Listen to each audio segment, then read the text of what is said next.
मनुष्य का जो ये जीवन है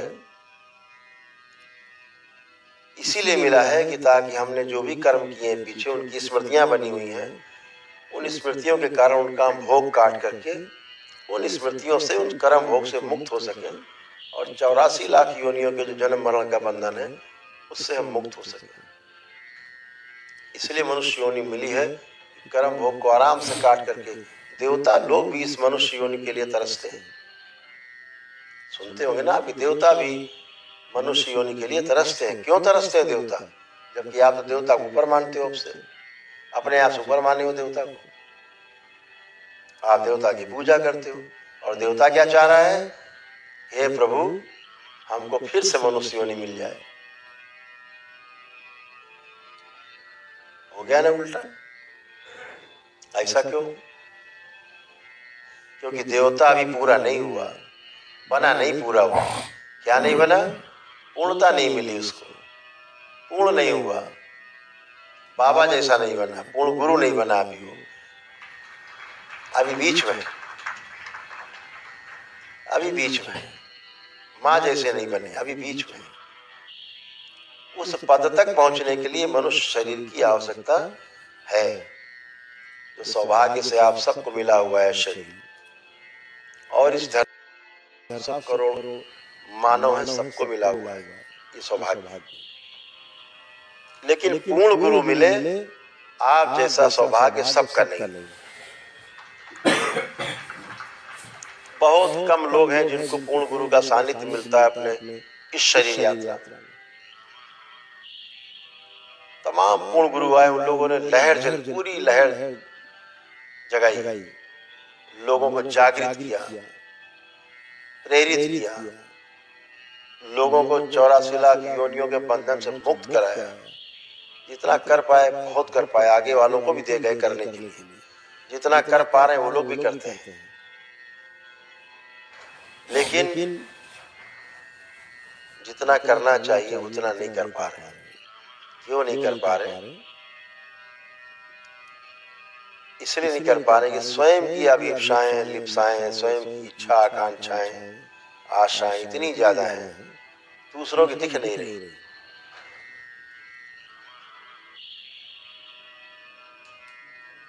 मार्ग है, ये उपाय है, विधि है, मुक्ति का मार्ग है तंत्र के द्वारा।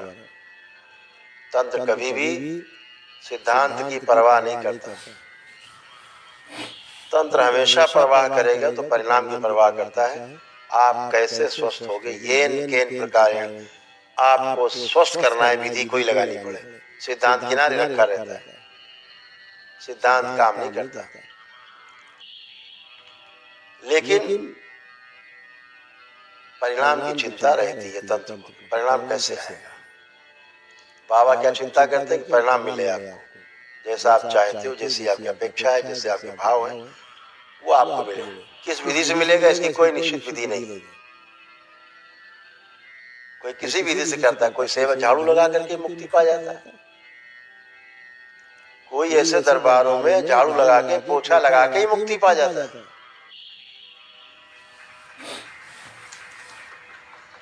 और कोई जीवन भर चढ़ावा चढ़ाता रहता, मुक्ति नहीं पाता। विधि अलग अलग है। जिस पे धन होता है वो धन से सहयोग करके चलाता है दरबारों को, ऐसे दरबारों। जिसके पास शरीर स्वास्थ्य ठीक है, शरीर ठीक है, स्वास्थ्य ठीक है, अपना शारीरिक योगदान दे करके चलाता है, सेवा करता है दरबार में। नाना प्रकार से भक्तों की सेवा करके अपने को धन्य पाता है। वैसे मिलता है उसको, दरबार से जुड़ता है, मुक्ति का उपाय, मुक्ति का मार्ग मिलता है।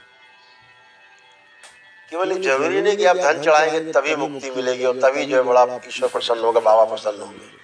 आपके भक्ति भाव से ही प्रसन्न हो जाते हैं। केवल भाव आपके अंदर होना चाहिए, भाव सुंदर हो। ये जरूरी नहीं कि आप रोज उठ करके रोज हजारों लोगों को भोजन कराओ, आवश्यक नहीं। हम श्रम पूर्वक अपना और अपने परिवार का पेट पाल लें, ये भी बहुत बड़ी साधना है, छोटी साधना नहीं है। जिस परिवार की परंपरा में हम हैं, हम उस परिवार में जिसमें जन्म लिए हैं, उसकी जिम्मेदारियां हमारे ऊपर हैं।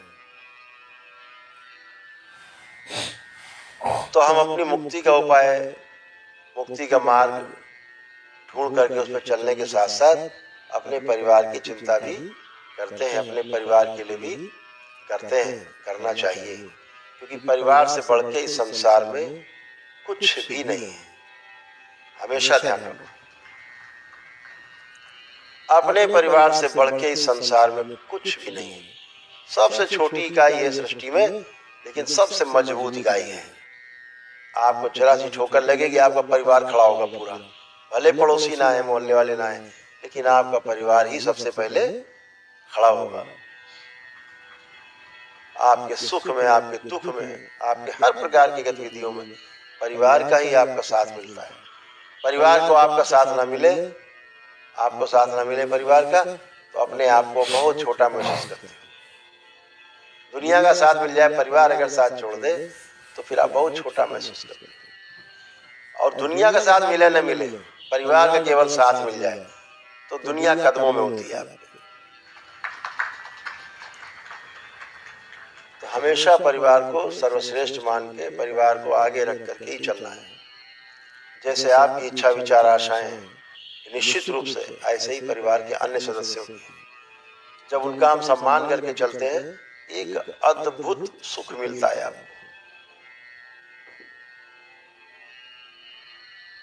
एक ऐसा सुख आपको मिलता है कि दिन भर आप उसी सुख में डूबते उतराते रहते हैं। कभी आप देखो, कोई आपका भाई हो, बंधु हो, अस्पताल में भर्ती हो, इलाज के लिए पैसे ना हो, पैसे आपके पास भी ना हो खास, फिर भी आप दाएं बाएं से जुगाड़ करके किसी तरह से अपना खर्चा काट के, और जब उसको आप देते हो जाके अस्पताल में कि भाई इसे चिकित्सा करना, कोई कमी पड़े बताना, आंसू टपक पड़ते उस आदमी की। अपेक्षा नहीं करता था वो, आपने मदद की, और जब आप निकलते हैं बाहर तो आप भी हल्के होते हैं, आपको बहुत आनंद हो रहा होता है, हवा में आप उड़ रहे होते हैं कि हमने मदद की, सही जगह मदद की। तो ये भाव परिवार में होता है। अब कभी देखो, भाई भाई में झगड़ा हो आपस में, लेकिन तीसरा आदमी किसी एक भाई से लड़ने आ जाए, दूसरा अपने आप निकल आएगा लड़ने के लिए, साथ खड़ा हो जाएगा। उस समय कितना अच्छा, सब झगड़ा खत्म हो जाए, सब कुछ हो जाए, फिर वो भाव जो पैदा होते हैं दोनों भाइयों में, वो अद्भुत है, क्योंकि उसको तो आना ही है। कुछ भी नहीं इस संसार में, जो सबसे बड़ी वस्तु है जो आपके पास है, वो आपका शरीर है, जिसमें आप रहते हैं। शरीर पैदा होता है, ना इसका कोई धर्म है, ना इसकी कोई जाति है, ना इसका कोई मजहब है, ना इसका कोई समुदाय है, इसकी कोई पहचान नहीं। इसकी सिर्फ एक पहचान है कि एक मानव ने धरती पर पुनः से जन्म लिया है, एक शरीर ने जन्म लिया है। और यही महत्वपूर्ण है मानव जीवन में। एक मानवीयता शब्द है, ह्यूमैनिटी। ह्यूमैनिटी जो है, मानवीयता एक शब्द है। आप सड़क पे जा रहे हो, कभी अनुभव करके देखिए, कभी किसी गरीब आदमी को कोई पीट रहा हो, खड़े होकर मार रहा हो, आपके कदम रुक जाएंगे, भाई क्यों मार रहे हो? चलते फिर तो लोग रुक जाते, भाई क्यों मार रहे हो? कोई रिक्शा वाला, खोमचे वाला, गली कुछ काम करने वाले, कोई कार सुधर के मारने लगे, आप तुरंत खड़े जाते हैं, आपको भाई क्यों मार रहे हो? आपने अभी ये नहीं जाना जिसको मार रहे हैं किस जाति का है, किस धर्म का है, मजहब का है, किस संप्रदाय का, कुछ नहीं पता आपको, लेकिन मानवीयता आपके है ना अंदर, वो आपको खड़ा कर देती है। आपकी गाड़ी किनारे खड़ी करके आप उतर आते, हाथ मत लगाना, क्यों मार रहे हो इसको? लोग आ जाते हैं 10, 20, 100 सब खड़े हो जाएंगे, मारने वालों के विरोध में लोग खड़े हो जाएंगे। जाना ही नहीं कौन किस जाति का है। कभी आपने पूछा, अच्छा भैया कौन जात को बताओ तो तुमको बचाएं, ऐसा तो कुछ भी नहीं, ऐसा कुछ भी नहीं। पता लगे कोई आदमी डूब रहा है, उससे पूछो पहले जाति बताओ भैया कौन जात है तुम्हारी, फिर तुमको निकाले हम। अरे भाई तब तक तो निपट जाएगा, वो तो कुएं का पानी पी जाएगा, पूरा काम ही खत्म हो जाएगा। तो अंदर मानवीयता भारी पड़ती है, बहुत ऊपर है, बहुत स्ट्रांग, बहुत ताकतवर है, वो सबसे आगे। जिसे हम डुबो देते हैं, दबा देते हैं, दब जाती है स्मृतियों के कारण। और जब स्मृतियां हटती हैं तो फिर आप एक आजाद पंछी की तरह होते हो। सभी लोग आजाद पंछी की तरह, और जीना सरल होता है। तो हमेशा ध्यान रखो कि परिवार हमारा सर्वश्रेष्ठ है। परिवार की सेवा के लिए, समाज की सेवा के लिए, या पूरी सृष्टि की अस्तित्वगत व्यवस्था को समझने के लिए, उसको समझाने के लिए लोगों तक इस शरीर की आवश्यकता है। तो सबसे महत्वपूर्ण जो कड़ी है पूरे परिवार में, अगर 10 लोग हैं तो एक एक करके शरीर है सारे 10, और 10 महत्वपूर्ण है। प्रत्येक 9 अगर 10वें की चिंता करता है तो वो परिवार है। और यही श्रृंखला एक समाज के रूप में विकसित हो जाती है। छोटे छोटे परिवार मिलकर एक समाज बन जाते हैं। तमाम समाज मिलकर के पूरी सृष्टि की रचना हो जाती है।